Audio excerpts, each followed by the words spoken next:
আচ্ছা, এখন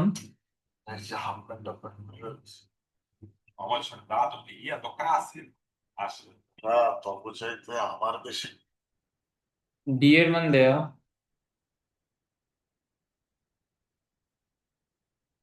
আচ্ছা, তো ডি এর মান দেওয়া, তো যখন স্রোতহীন অবস্থায় যখন লোকটা যে সময় পার হইতে পারবে, ওই বেগটা হচ্ছে আহ লোকটার অ্যাকচুয়াল বেগ আর কি। তাহলে লোকের বেগ অথবা নৌকার বেগ ভি সমান কি হবে? D divide by T. 180 divide by 6, তাহলে এটা হচ্ছে 30 মিটার পার মিনিট। স্রোত থাকলে তা পার হইতে 10 মিনিট সময় লাগে। আচ্ছা, যখন স্রোত থাকবে তখন যে আহ, সময় বা বেগটা হবে, এটা হচ্ছে লব্ধি বেগের ক্ষেত্রে। আচ্ছা,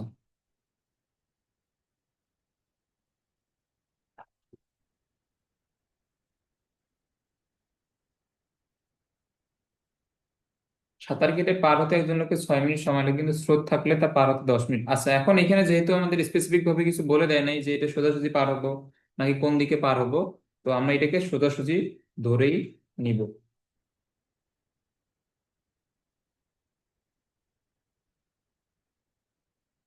ওকে,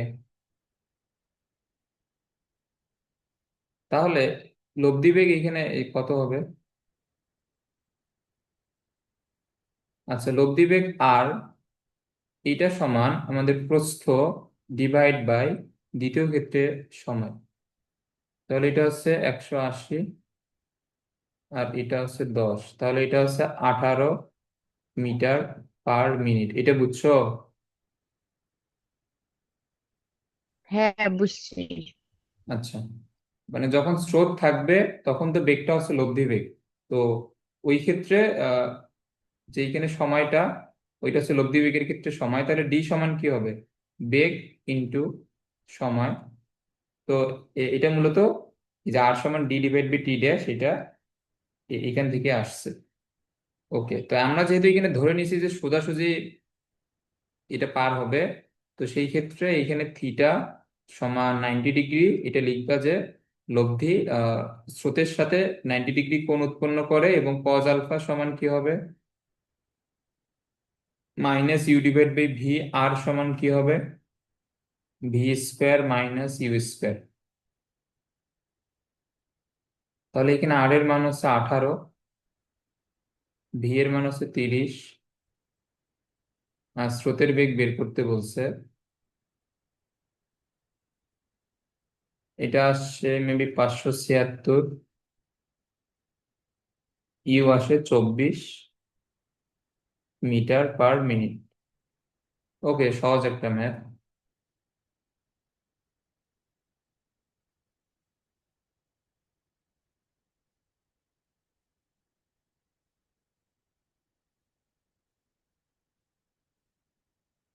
আচ্ছা, এইখানে একটি নৌকা 10 কিলোমিটার পার বেগে চলে ঘন্টায় 6 কিলোমিটার পার বেগে। আচ্ছা, তো এখানে ইউ দেওয়া, স্রোতের বেগ 6 কিলোমিটার পার আওয়ার, নৌকার বেগ হচ্ছে 10 কিলোমিটার পার আওয়ার, ডি এর মান দেওয়া 500 মিটার। তো এইগুলো যেহেতু কিলোমিটারে দেওয়া, তাহলে আমরা এটাকেও কিলোমিটারে নিই, এটা হবে 0.5 কিলোমিটার। ন্যূনতম পথে সর্বনিম্ন দূরত্বের ক্ষেত্রে কত সময় লাগবে? আচ্ছা, তো সর্বনিম্ন দূরত্বের ক্ষেত্রে এই যে লব্ধি বেগ সমান যে root over U square minus V square, এটা তো এটা বের করে দেখানো লাগবে আর কি। তো এখানে ডি সমান কি হবে? লব্ধি বেগ ইন্টু সময়, এটা হবে। তাহলে এটা তো 0.5। আমরা জানি আর সমান V square minus U square, তাহলে এটা হবে 10 square minus 6 square into T. এটা বুঝছো? হ্যাঁ, বুঝছি। আচ্ছা, এটা 100 মাইনাস 36 64, 64 তাহলে 0.5 ডিভাইড বাই 8।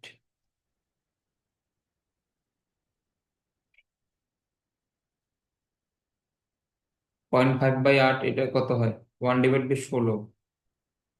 আচ্ছা, 1/16, এখন এইটা হবে, এটার একক হচ্ছে ঘন্টায়। তো এটা পরবর্তীতে মিনিট অথবা সেকেন্ডে নিয়ে যেতে পারো।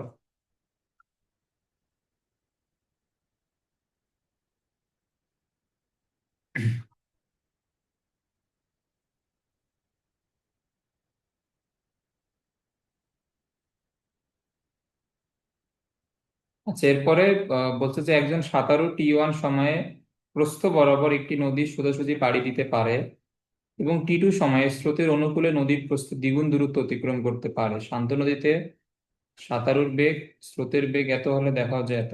আচ্ছা, এই টাইপের একটা ম্যাথ আমরা অলরেডি করে আসছিলাম। তো এখানে আর বিস্তারিত লিখবো না। এই যে একটু আগে যেটা বুঝাইলাম, এই যে এই টাইপের ম্যাথ, এইটা অনেকটাই, তো এটা এখানে বুঝে থাকলে আমরা এখানে কিছু জিনিস একবারই লিখবো। দেখো, প্রথম ক্ষেত্রে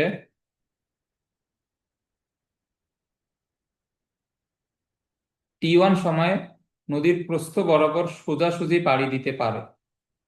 তো এখানে T1 কি হবে বলো তো? প্রস্থ ডিভাইড বাই লব্ধি বেগ হবে না? হুম। তো এইখানে প্রথম ক্ষেত্রে এখানে বলছে যে সাঁতারুর বেগ হচ্ছে U1, স্রোতের বেগ হচ্ছে U2। তো এখানে এই নিচে কি হবে? সাঁতারুর বেগের উপর স্কোয়ার মাইনাস স্রোতের বেগের উপর স্কোয়ার। এইটাই তো আমাদের লব্ধি বেগ।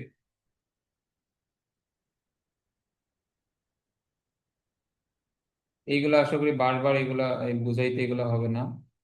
ওকে। আর এই দ্বিতীয় ক্ষেত্রে কি হবে? দ্বিতীয় ক্ষেত্রে বলছে যে স্রোতের অনুকূলে দ্বিগুণ দূরত্ব অতিক্রম করতে পারে, প্রস্থের দ্বিগুণ। তাহলে এখানে ডিস্টেন্স হচ্ছে 2D।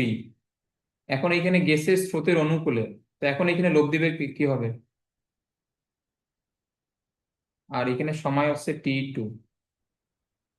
লব্ধি বেগ এখানে কি হবে বলো? U1 plus U2। হ্যাঁ, এখানে হবে U1 plus U2 into T2। এগুলো ম্যাথ বুঝলে অনেক সহজ।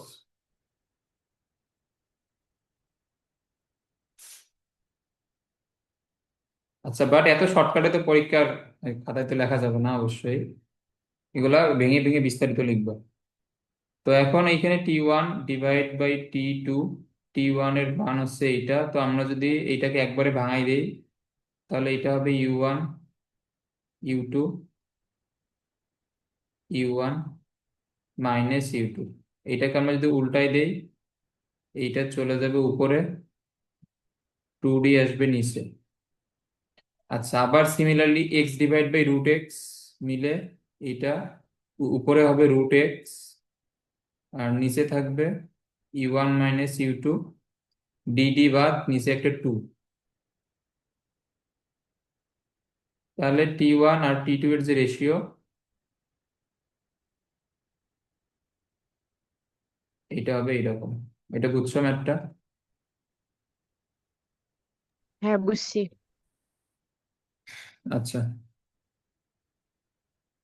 এটা হচ্ছে যে উপরে U1 প্লাস U2 যদি এক্স হয়, আর নিচে এখানে √(U1 প্লাস U2 হচ্ছে √(x)। তো ওই এক্স আর এক্স মিলে এটা হবে √(x)। আর আর নিচে যে বাকি U1 মাইনাস U2 এখানে থাকবে। আচ্ছা,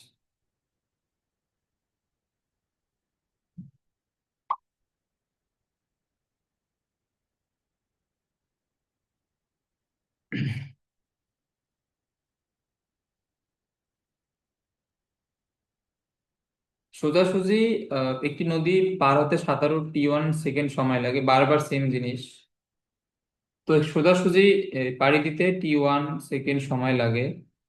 সাঁতারুর বেগ ভি দেওয়া 20, ইউ দেওয়া 10। তো এখানে T1 সমান কি হবে বলতো? যদি নদীর প্রস্থ ডি হয় তাহলে এটা হবে 20 square minus 10 square.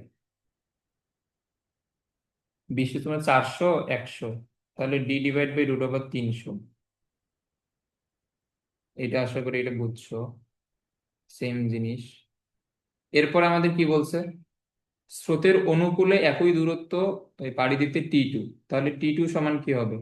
Distance same, বা স্রোতের অনুকূলের জন্য লব্ধি বেগ কি হবে? ইউ প্লাস ভি, মানে এইটা। এগুলো তো বোঝা উচিত। ওকে, T1 এবং T2 এর রেশিও নির্ণয় করতে বলছে। খুবই সহজ ম্যাথ। তাহলে এটা হবে d/√300, আর এটা 30 যাবে উপরে, ডি আসবে নিচে। তাহলে 30 / √300 এটা আসে। এটা বুঝছো? বুঝছি।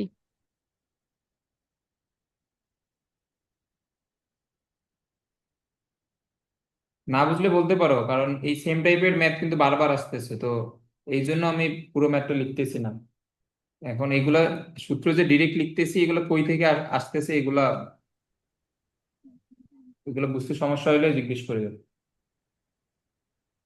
এগুলা বুঝতে পারতেছো আশা করি, কারণ এই যে আমরা এখন পর্যন্ত যতগুলা ম্যাথ করলাম, প্রতিবার সেম সূত্র আসতেছে বারবার। ওকে, তো এখন যদি এটা ভাঙায় দাও, এটা কত আসবে?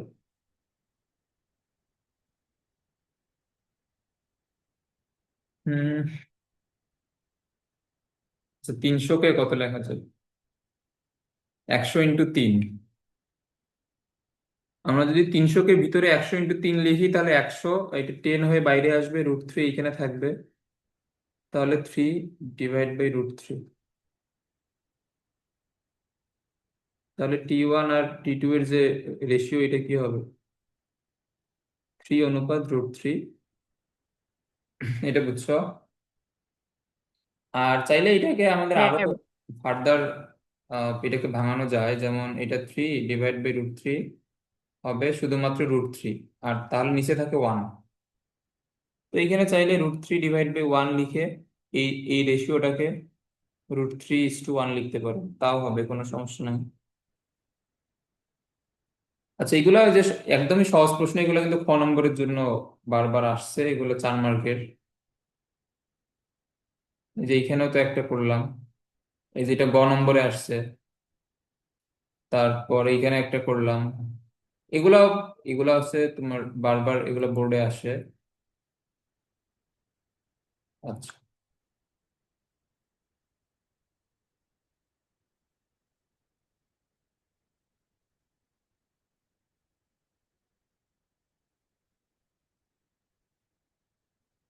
ঘন্টায় 40 কিলোমিটার। আচ্ছা, পূর্ব পশ্চিম এই টাইপের জিনিস আসলে আগে এখানে ডায়াগ্রামটা নিয়ে নিবা।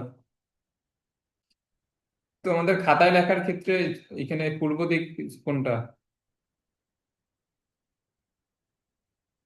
এখানে খাতায় লেখার ক্ষেত্রে টপ সাইডটা হচ্ছে উত্তর। এই যে এটা হচ্ছে উত্তর, এটা পশ্চিম। না, ধরো উত্তরের বিপরীতে দক্ষিণ না, এটা হচ্ছে দক্ষিণ। আর এটা হচ্ছে পূর্ব, এটা হচ্ছে পশ্চিম। এটা কিন্তু অনেক কাজে লাগবে ফিজিক্সে, ভেক্টর অথবা নিউটনের বলবিদ্যায় আমরা এগুলো পড়ছিলাম, অনেক ম্যাথ। আচ্ছা, এখন বলছে যে ঘন্টায় 40 কিলোমিটার/আওয়ার বেগে পূর্ব দিকে চলমান একটি গাড়ির চালক ঘন্টায় এত কিলোমিটার/আওয়ার বেগে একটি ট্রাককে উত্তর দিকে চলতে দেখলো। ট্রাক, আচ্ছা এটা ভেক্টরের ম্যাথ যদিও, তারপরও আচ্ছা করাই সমস্যা নেই।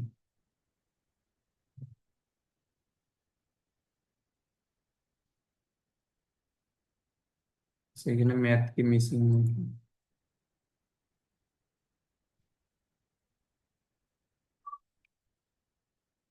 আচ্ছা না, হ্যাঁ, এখন এটা এখানে খেয়াল করো। একটি গাড়ি চলতেছে পূর্ব দিকে 40 কিলোমিটার/আওয়ার বেগে। এটা পূর্ব দিকে একটা গাড়ি চলতেছে 40 কিলোমিটার/আওয়ার বেগে।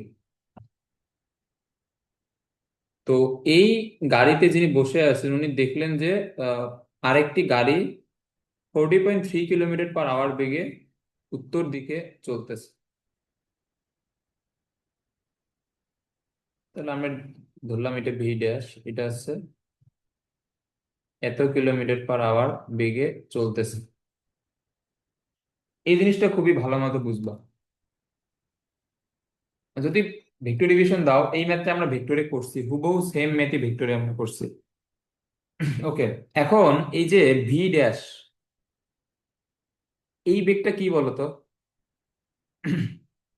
এই বেগটা হচ্ছে, আচ্ছা, আমরা যদি এখানে ধরি যে এটা হচ্ছে আমাদের প্রথম গাড়ি, আর এটা হচ্ছে আমাদের দ্বিতীয় গাড়ি। এইখানে দ্বিতীয় গাড়িকে যে প্রথম গাড়ির চালক উত্তর দিকে চলতে দেখলো, এটা প্রশ্ন দেখে এটা বোঝা উচিত যে এই যে ভি ড্যাশ দ্বিতীয় গাড়ির প্রকৃত বেগ না, এটা হচ্ছে প্রথম গাড়ির সাপেক্ষে দ্বিতীয় গাড়ির বেগ। এটা বুঝছো? এই যে 40√3, এটা কি? এটা হচ্ছে প্রথম, এগুলা ম্যাথ মানে এমনিতে স্টুডেন্টদের বুঝাইতে অনেক অনেক প্যারা খাইতে হয় হয় কিন্তু তো এগুলা যে ঢাকায় আমরা যখন পড়াই তখন দেখি যে এক দুইবার বললে বুঝে না আর কি, তখন এই টাইপের জটিল ম্যাথে আর কি যাই না। এই যে নর্মালি ভেক্টরের যেগুলো নর্মাল বোর্ডে আসে জাস্ট ওইগুলাই ওইগুলোই বোঝানো হয় নর্মালি। তো এই ম্যাথটা কিন্তু সহজ। এটা এটা আমরা যখন ভেক্টরে প্রথমবার পড়ছিলাম তখন এটা অনেক বেশি জটিল মনে হয়েছিল, তারপর আস্তে আস্তে প্র্যাকটিস করতে করতে এগুলা ইয়ে হয়ে গেছে। তো এটা ম্যাথ সহজ, কিন্তু এটা বোর্ডে আসারও চান্স আছে। এখানে এই যে 40√3 চলতে দেখলো বলতে বোঝায় যে প্রথম গাড়ি দ্বিতীয় গাড়িকে এত বেগে চলতে দেখছে। এখানে দুইটাই কিন্তু গতিশীল। তো দুইটাই গতিশীল থাকলে একজন আরেকজনকে যে বেগে চলতে দেখবে ওইটা কিন্তু তার আসল বেগ হবে না। যেমন আমরা এখানে দুইজন যদি মোটর সাইকেলে যায়, তো একজন তোমার ধরো যে সামনের দিকে যাইতেছে 30 মিটার পার সেকেন্ড বেগে, আরেকজন এই পিছন থেকে এসে ধাম করে সামনের দিকে বের হয়ে গেল 40 মিটার পার সেকেন্ড বেগে। তাহলে এই যে এখানে এই মোটর সাইকেলে যে বসে থাকবে সে এই যে এই মোটর সাইকেলের বেগ কত গণনা করবে বলো তো?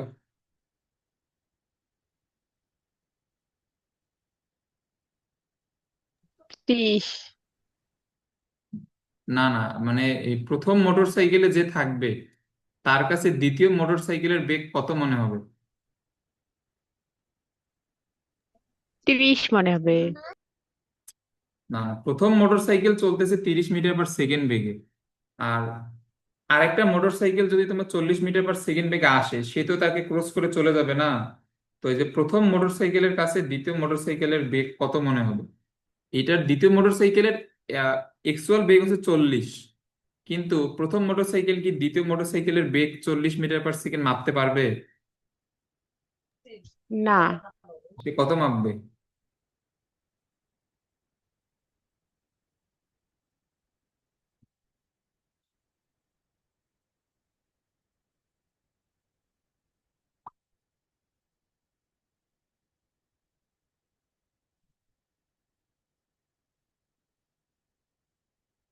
হুম, এটা আপেক্ষিক বেগ। এটা এগুলো মনে নাই? এই যে একই দিকে চললে আপেক্ষিক বেগ কি হয়?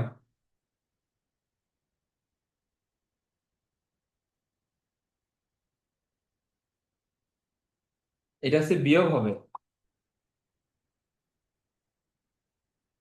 মানে এখানে প্রথম মোটরসাইকেলের কাছে মনে হবে দ্বিতীয় মোটরসাইকেল 10 মিটার পার সেকেন্ড বেগে সামনে যাচ্ছে, এবং দ্বিতীয় মোটরসাইকেলের কাছে এটা কি মনে হবে বলো তো? দ্বিতীয় মোটরসাইকেলের কাছে মনে হবে প্রথম জন 10 মিটার পার সেকেন্ড বেগে পিছনের দিকে সরে যাচ্ছে। আর আচ্ছা, এটা একটু আবার একটু বলে নেই। একজন একজন ধরো যে সামনের দিকে যাইতেছে, আরেকজন তোমার বিপরীত দিক থেকে এসে সে উল্টো দিকে চলে গেল। আচ্ছা, আমরা যখন দুইটা গাড়ি যখন ক্রস করি, হ্যাঁ, যখন দুইটা গাড়ি মুখোমুখি ক্রস করে তখন কি মনে হয়? যে মনে হয় অনেক অনেক দ্রুত বের হয়ে গেল, এরকম মনে হয় না? এটা তো রাস্তায় চলাচল করলে তো বোঝা যায় যে দুইটা গাড়ি মুখোমুখি ক্রস করে চলে গেলে মনে হয় যে একজন খুবই দ্রুত ক্রস করে চলে গেল। এরকম মনে হয় না রাস্তায় বের হইলে? হ্যাঁ। তো এটা কেন হয়? এটা যে যদি আহ, দুইজনের বেগ যদি বিপরীতমুখী থাকে, তখন এখানে যে রিলেটিভ ভেলোসিটি বা আপেক্ষিক বেগ, এটা কি হবে? এটা হবে দুইটা বেগের যোগফল। আমরা এগুলো ভেক্টরে পড়ছিলাম, 30 মিটার পার সেকেন্ড। তাহলে এখানে যে কোনো একজনের কাছে মনে হবে যে আরেকজন 30 মিটার পার সেকেন্ড বেগে পিছনের দিকে চলে যাচ্ছে। এটা বুঝছো? হ্যাঁ, বুঝছি। ওকে, তো এইটা এইখানে পড়ানোর মেইন উদ্দেশ্য ছিল না, এটা হচ্ছে জাস্ট আপেক্ষিক বেগটা বোঝানোর জন্য। আচ্ছা, এখন যেটা বলতেছিলাম যে এই যে 40√3, এটা হচ্ছে প্রথম গাড়ির সাপেক্ষে দ্বিতীয় গাড়ির আপেক্ষিক বেগ। আচ্ছা, তো এই যে একটু আমরা এর আগের ক্লাসে যখন বৃষ্টি ছাতা পড়ছিলাম, তখন আমরা দেখছিলাম যে যার সাপেক্ষে আমরা ধরবো তার বেগটাকে আমাদের বিপরীত দিকে নিয়ে আসতে হয়। তাহলে আমরা যেহেতু প্রথম গাড়ির সাপেক্ষে দ্বিতীয় গাড়িকে দেখতেছি, তাহলে প্রথম গাড়ির বেগটাকে বিপরীত দিকে নিয়ে আসতে হবে। তো যদি এটা ভি হয় তাহলে এটা হবে -ভি। এটা বুঝছো? হ্যাঁ, বুঝছি। আচ্ছা, এই যে আচ্ছা, আমি আবার বৃষ্টি ছাতা একটু রিপিট করি, তাহলে এটা তুমি বলবে।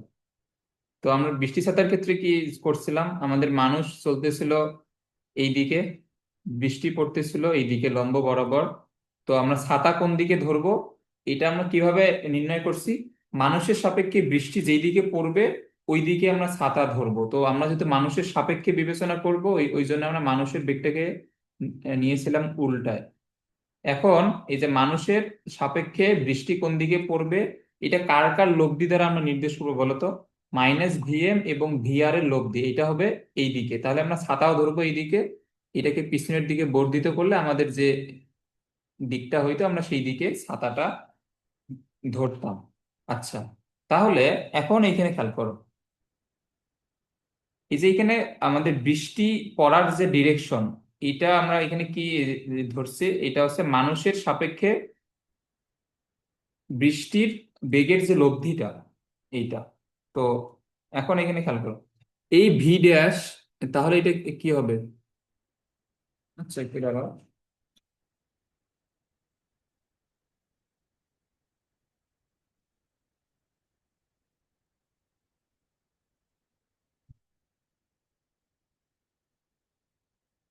তাহলে এখানে ভি ড্যাশ হচ্ছে প্রথম গাড়ির সাপেক্ষে এই দ্বিতীয় গাড়ির লব্ধি বেগ।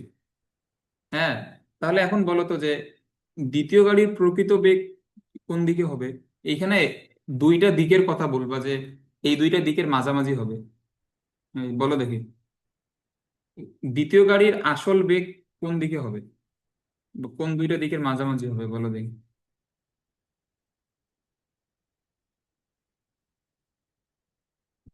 আমার প্রশ্ন বুঝছো? হ্যাঁ, বুঝছি। আহ, হ্যাঁ, এখন বলো। এটা হবে পশ্চিম আর উত্তর। পশ্চিম আর উত্তর,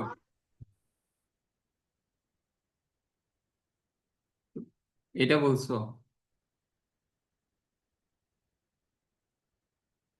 তাহলে এখানে দ্বিতীয় গাড়ির যে আসল বেগ এটা এটা। আচ্ছা, এই যে আমি যে এতক্ষণ যে বুঝাইলাম, এখানে ভি ড্যাশ কার কার লব্ধি বলো তো? ভি ড্যাশ এইখানে কার কার লব্ধি হবে? এটা হচ্ছে এই এই প্রথম গাড়ির বিপরীত বেগটা এবং দ্বিতীয় গাড়ির যে আসল বেগ, তার লব্ধি হবে ভি ড্যাশ। এটা বুঝো নাই? হ্যাঁ, বুঝছি। মানে -ভি ড্যাশ, মানে এটা প্রথম গাড়ির যে আমরা বিপরীতমুখী করে নিছি ওই বেগটা, এবং দ্বিতীয় গাড়ির যে আসল বেগ এইটা। আচ্ছা, আমি এটাকে ভি 1 লিখি, এটা প্রথম গাড়ির জন্য, আর এটা হচ্ছে দ্বিতীয় গাড়ির আসল বেগ। তাহলে আমাদের ভি ড্যাশ কি হইতে হবে? এই দুইটা লব্ধি হইতে হবে। তো এখন তুমি যেদিকে বলছো এটা হচ্ছে ভি 2, আর এটা হচ্ছে ভি 1। তো এই দুইটার লব্ধি কি ভি ড্যাশ হবে? না। তাহলে ভি ড্যাশ, তাহলে ভি টু এখানে কোন দিকে যাবে বলো?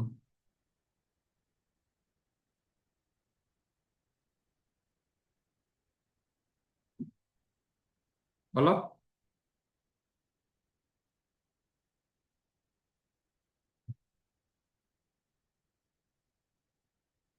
ভি টু তাহলে কোন দিকে যাবে বলো?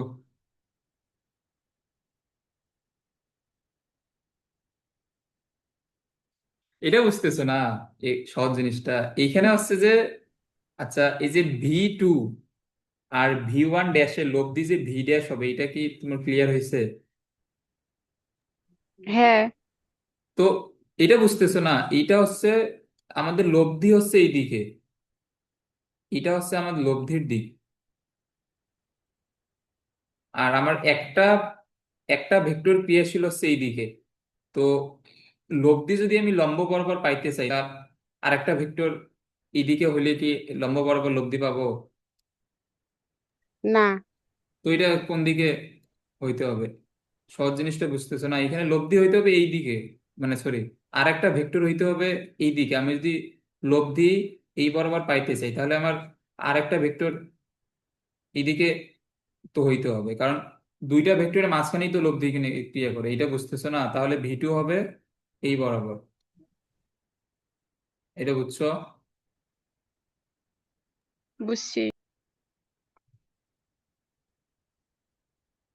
ওকে। এই জিনিসটা খুবই সহজ, ভেক্টর ভালোভাবে বুঝলে এটা বোঝা খুবই সহজ, বাট এটা হচ্ছে যে এই যে ম্যাক্সিমাম স্টুডেন্টই এটা ঠিক মতো বুঝে না আর কি। তো এটা বুঝাইতে গেলে অনেক অনেক সমস্যা হয়ে যায়, জন্য এটা সবাইকে বুঝাই না আর কি আমরা। তো এটা আশা করি বুঝছো। এটা ক্লিয়ার একদম? হ্যাঁ। আরেকবার প্রথম থেকেই বল। আচ্ছা, আচ্ছা দাঁড়াও আমি এটা আর একটা পেজে নিয়ে এটা বুঝাই।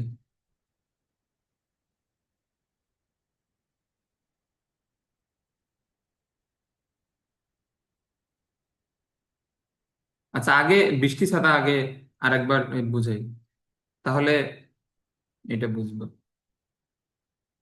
এই প্রথম ক্লাসে বৃষ্টির সাথে বুঝছিলা? হ্যাঁ। আচ্ছা বৃষ্টি ছাতা বা নদী নৌকা যদিও এই চ্যাপ্টারে বোঝানোর জিনিস না, এগুলো রিভাইজ দিয়ে আসতে বলছিলাম। আচ্ছা যাই হোক, এখানে খেয়াল করো। এইখানে আমাদের বৃষ্টি ছাতার ক্ষেত্রে কি হয়, আমরা চলি এই দিক বরাবর, অর্থাৎ সামনের দিকে, বৃষ্টি পড়ে লম্ব বরাবর। তো এই দুইটার এই দুইটার পাদবিন্দু সেম জায়গায় নেওয়ার জন্য আমরা এই পয়েন্টটাকে পাদবিন্দু বিবেচনা করে আমরা বৃষ্টিটাকে নিয়ে আসি এই বরাবর ভেক্টর শিফটিং এর নিয়ম অনুযায়ী। তো আমরা কোন দিকে ছাতা ধরবো এইটা নির্ণয় করা হয় মানুষের সাপেক্ষে বৃষ্টিটা কোন দিকে পড়বে ওই দিকে। মানুষের সাপেক্ষে বৃষ্টি যেই দিকে পড়বে আমরা ওই দিকে ছাতা ধরি। তো আমাদের ভেক্টরের নিয়ম অনুযায়ী কি হয়, আমরা যদি কারো সাপেক্ষে বিবেচনা করি তাহলে তার দিকটাকে উল্টো দিকে নিয়ে আসা লাগে। তাহলে আমরা যেহেতু এখানে মানুষের সাপেক্ষে বিবেচনা করতেছি, তাহলে মানুষের বেগটাকে বা সাইকেলের বেগটাকে আমরা নিয়ে আসবো উল্টো দিকে। নিয়ে আসলে এটা কি হবে, মাইনাস ভিএম হবে। আচ্ছা, তাহলে এখন এখন আমরা যে বলতেছি মানুষের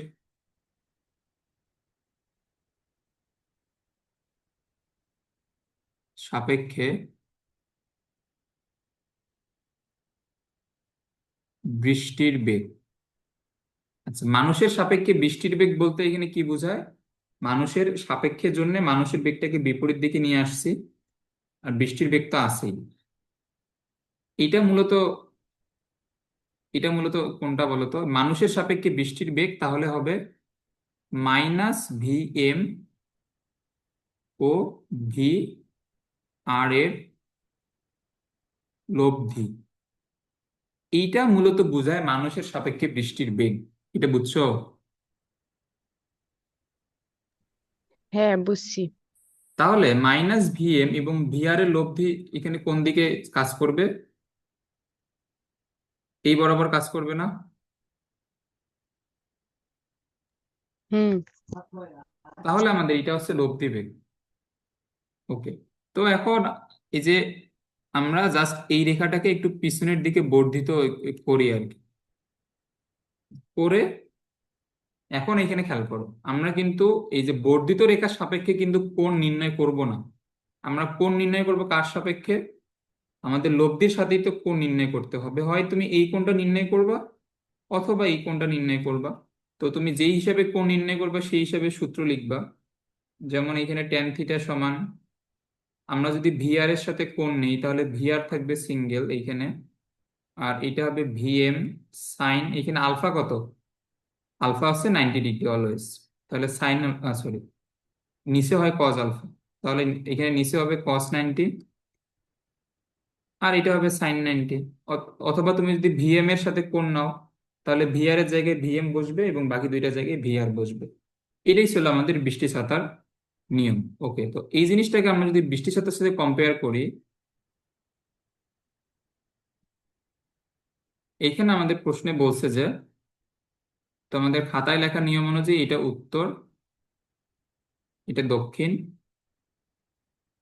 এটা পূর্ব এবং এটা হচ্ছে পশ্চিম। এইখানে আমাদের একটা ট্রাক এইদিকে চলতেছিল ভি 1 বেগে, 40 কিলোমিটার পার আওয়ার বেগে। এই যে এখানে এখানে প্রথম ট্রাকের লোকজন আরেকটা ট্রাককে চলতে দেখতেছিল উত্তর দিকে, এটা হচ্ছে 40√3 কিলোমিটার পার আওয়ার বেগে চলতে দেখতেছিল। আচ্ছা, এখন এই যে আমি যে একটু আগে মোটরসাইকেলের বিষয়টা যে বললাম যে তুমি মোটরসাইকেলে যাচ্ছ, আরেকজনও যাচ্ছে, তো দুইজনই রানিং থাকা অবস্থায় কেউ কারোরই প্রকৃত বেগ কিন্তু মাপতে পারবা না। আহ, এটা একটু আবার বলি, ধরো তুমি যাচ্ছ যে 10 মিটার পার সেকেন্ড বেগে, আরেকজন যাচ্ছে 20 মিটার পার সেকেন্ড বেগে, এটা হচ্ছে তার প্রকৃত বেগ। এখন এই যে তুমি আছো প্রথম মোটর সাইকেলে, আরেকজন যাচ্ছে দ্বিতীয় মোটর সাইকেলে, তো তোমার বেগ 10, এর বেগ 20, কিন্তু তুমি রানিং থাকা অবস্থায় দ্বিতীয় মোটর সাইকেলের বেগ তুমি কত মাপবা? তুমি কিন্তু তার বেগ কখনোই 20 পরিমাপ করতে পারবা না। তুমি যে বেগটা পরিমাপ করবা সেই বেগটাকে আমরা মূলত কি বলবো? আপেক্ষিক বেগ। তো এই যে তোমার সাপেক্ষে বা প্রথম মোটরসাইকেলের সাপেক্ষে দ্বিতীয় মোটরসাইকেলের আপেক্ষিক বেগ কত হবে? 10। 10। তাহলে তুমি কিন্তু দেখবা যে সে 10 মিটার পার সেকেন্ড বেগে সামনের দিকে যাচ্ছে, এবং সে দেখবে তুমি 10 মিটার পার সেকেন্ড বেগে পিছনের দিকে সরে যাচ্ছ। এটা বুঝছো? হ্যাঁ, বুঝছি। তাহলে আমাদের এখানে যেটা মেইন কনসেপ্ট, এই যে আমাদের এই যে উত্তর দক্ষিণের বিষয়টা বুঝতে সাহায্য করবে, এটা হচ্ছে দুইটা গাড়ি বা দুইটা বস্তু রানিং থাকা অবস্থায় বা গতিশীল থাকা অবস্থায় কেউ কারো প্রকৃত বেগ দেখতে পারে না, বা প্রকৃত বেগ তুমি পরিমাপ করতে পারবা না। তুমি যেটা পরিমাপ করবা সেটা হচ্ছে তোমার সাপেক্ষে তার আপেক্ষিক বেগটা তুমি পরিমাপ করবে। এটা বুঝছো? হ্যাঁ। আচ্ছা, তো এখন যে আমাদের প্রশ্নে বলছে যে একটা ট্রাক 40 কিলোমিটার পার আওয়ার বেগে চলতেছিল, এখন এই ট্রাক দেখছে যে আরেকটা ট্রাক 40√3 কিলোমিটার পার আওয়ার বেগে চলতেছে। তাহলে 40√3 কি দ্বিতীয় ট্রাকের প্রকৃত বেগ? 40√3 কিন্তু দ্বিতীয় ট্রাকের প্রকৃত বেগ না। 40√3 কি? এটা হচ্ছে প্রথম গাড়ির সাপেক্ষে দ্বিতীয় গাড়ির আপেক্ষিক বেগ। এটা বুঝছো? হ্যাঁ, বুঝছি।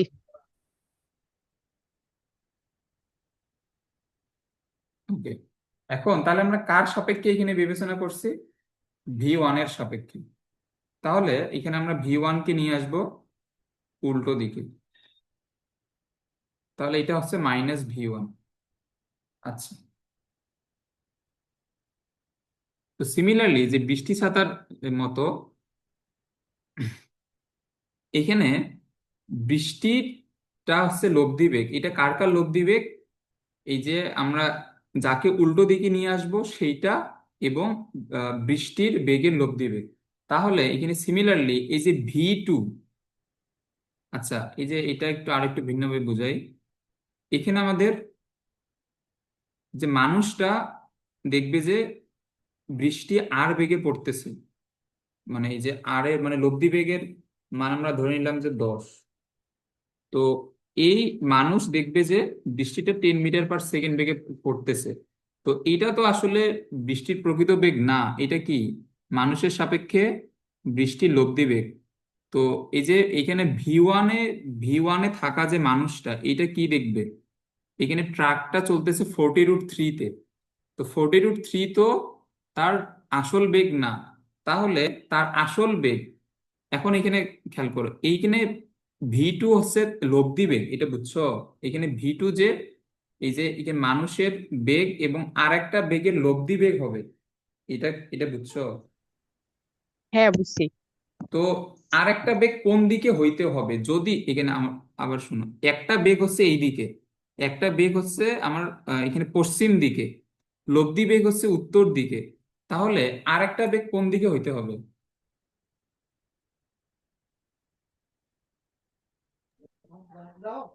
পূর্ব এবং উত্তর দিকের মাঝে। হ্যাঁ, এটা হবে পূর্ব এবং উত্তর দিকের মাঝামাঝি। যদি এইখানে হয়,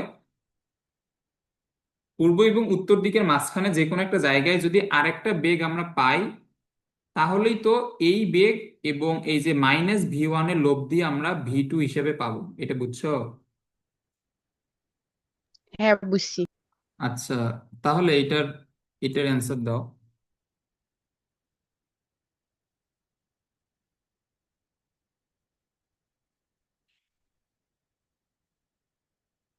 এটা তো উত্তর, এটা দক্ষিণ, এটা পূর্ব, এটা পশ্চিম।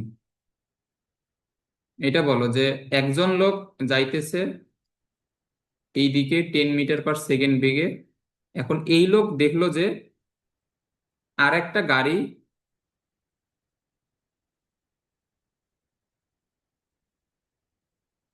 গাড়ি, তোমার ধরো যে যাইতেছে এইখানে উত্তর দিকে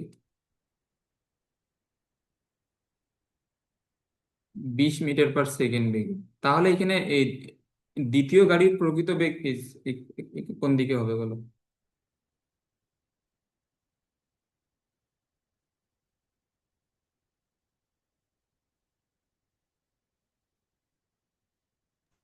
এটা হবে পশ্চিম আর উত্তর দিকের মাঝামাঝি। হ্যাঁ, এটা হবে পশ্চিম এবং উত্তর দিকের মাঝামাঝি।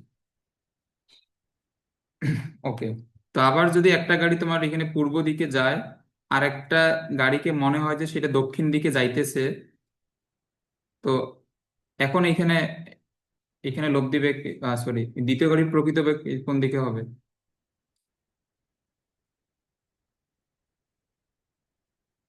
এটা হবে পূর্ব এবং দক্ষিণ দিকের মাঝামাঝি। হ্যাঁ, এটা হবে পূর্ব এবং দক্ষিণ দিকের মাঝামাঝি। এই যে এখন